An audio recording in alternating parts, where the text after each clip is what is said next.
Muli sa ating lahat mga kasama. Kitang-kita po natin kung paano ito ang kawalan ng pagyaman ng pamilihan. Ang gobyerno ito na dapat ito sa kinakamayan sa balik. Pagkakalaan na kayari.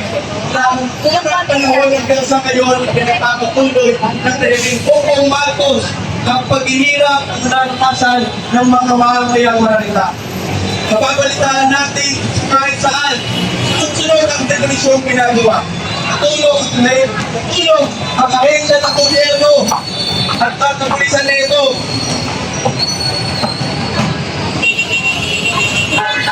Patuloy ang pagtanggal sa karapatan ng paninirahan na inaagaw ng mga malaking negosyante na haras sa mga komunidad, sinusunog at pinadadalhan ng mga maraming kapulisan upang sapilit ang palisin ang mga inugat na nilang mga tinitirigang bahay. Sa paulit-ulit na ganito, bulog ang sistema ng narating. Bulog ang sistema na naranasan ng mamamayan. Namulat na hindi tulong ang hanap ng loob na babae ng tulong ay nasabat. Nawala ng mga dahil na pagmuhay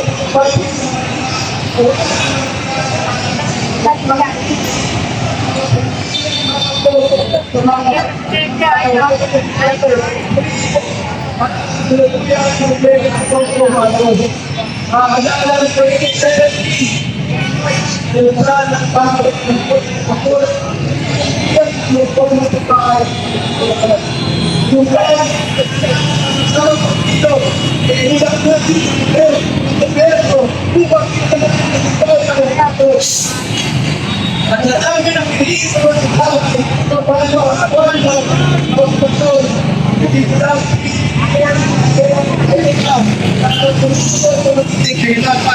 ang pagkausap ng panirahan doon makikita ang katulukan ito ng gobyerno ko sa pagkakasa ng pati isa ako kaya hindi na papatuloy ang proses ng mga likas kanilang mga panawagan.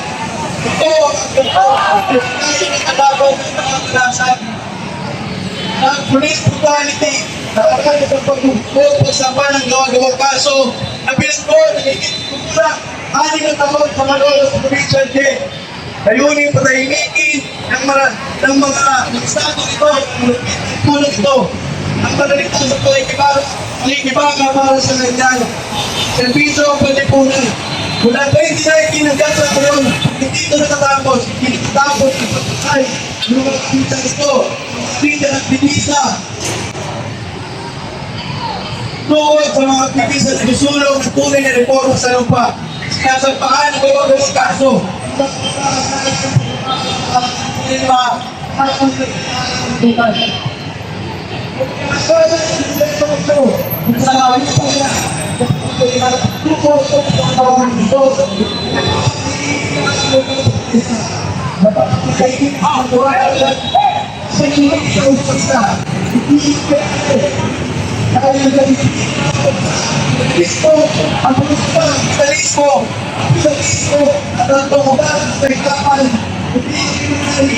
Kahit makakali kang tapos ang pagdapat ng mamaya sa ngayon.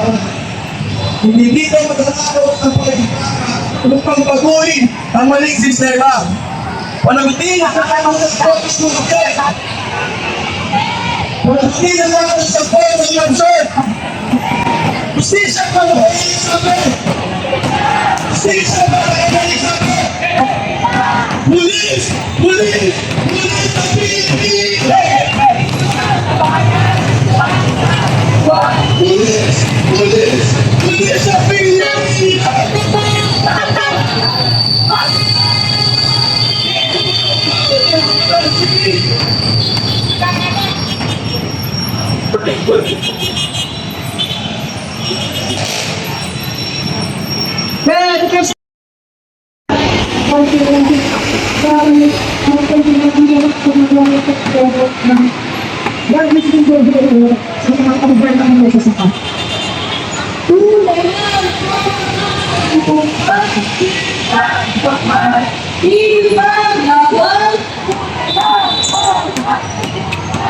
Mga kasama,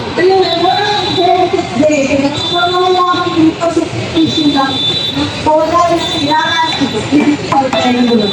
ay malinaw ang gagawin, kakakal at panunupi.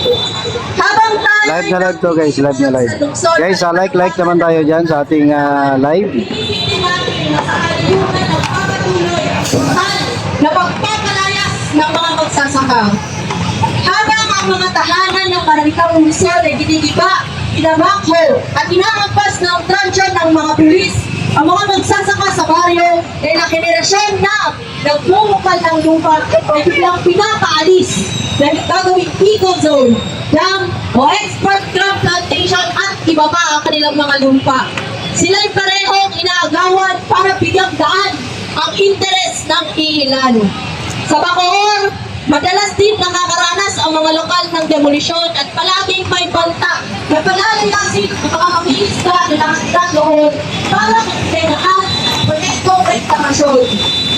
Ganon din ang mga komunidad dagat ng Cavite at Camotas na kung saan sinisira ang kabuhayan nilang kabuhay para pagtambakan ng lupa. Sabi nila, may relocation area naman daw. Pero saan ito? Sa malalayong lugar na kung saan walang paayos o kaya ay walang kabuhayan para sa mga manggagawa at mangingisda. Isipin mo, pilit nilang palalayasin o mga mangingisda. Wala yung sinaga. That's ang isda. Sa relocation site, nababayaran pa rin nila na wala man lang maayos na tubig at kuryente. Sa Central Luzon, tutuloy pa rin ang mga project at structure. Makinig-convert at makinig balikan. Mayroon din ito sa Zambales, 100 plus na ba ang Sipina? Inaresto ang pagpapel ang among lupa. Pagsalat sa Negros, daan-daang hektarya ng lupa, isulit, pagpapel para sa plantasyon. Pinagawang po ng mga plantation ng oil palm ang lupa na sinasaka ng mga maliliit na magsasaka. Sa Mindanao naman, sa Bukidnon, 28 pamilya na walang ng bahay, lupa at dinegosyo. Walang due process at ang kanilang pinabukasan ay nilasak. Hindi lamang walang bahay, kundi wala sa buhayan. Pinapaslang pa ng Estado. Habang ang kasay umaasa sa babahay, reforma sa lupa, ang mga opisyal ay abala pagpupulsa sa paman ng bayan. Tititingnan ang lupa, hindi bilang karapatan. Yung tirahan, hindi bilang karapatan, kundi para negosyo. Ayan dito, at dapat pinagkakasal tayo ng tirahan. Ipinasa ang 1994 na kulisan ang tumuhin at matayungan na umuha nila ng lupa ng 99 years dito sa Pilipinas. So, bawal tayo, pag tayo ng bahay, tulungan tayo, rapatan naman tayo, kasi mga nayungan, 99 years, pwede kumuha ng lupa.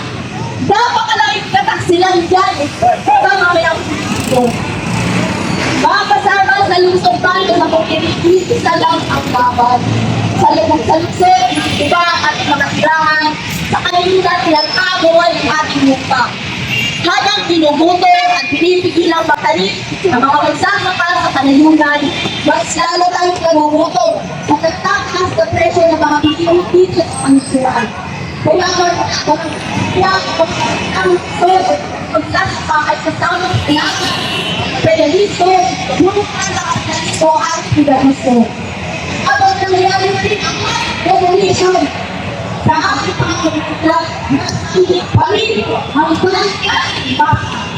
Magsasabili ang apoy ng pwede pamilili.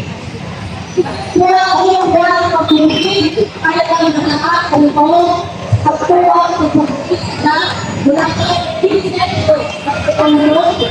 So, aking kapanawaran ng kasulunpa, pagpupisa, ulay, ano po mga plano, pagkikita-kita tayo sa pagpupili ng ulo, araw sa mga pagpupili, araw at pamilili, at sa tunay na reforma sa lupa at pagpagulong ipakatagawin kasabahan sa lupa, tirahan, at kabuhayan. Ang mga bahay natin ay pwede nilang ipahin. Ang mga pulit ay pwede nilang pangkamin. Pero ang ako, ang sabi na basa, hindi kailan ipagkilang ang gas, ang nananatili ang sistema ng pagkakape. Tuloy ang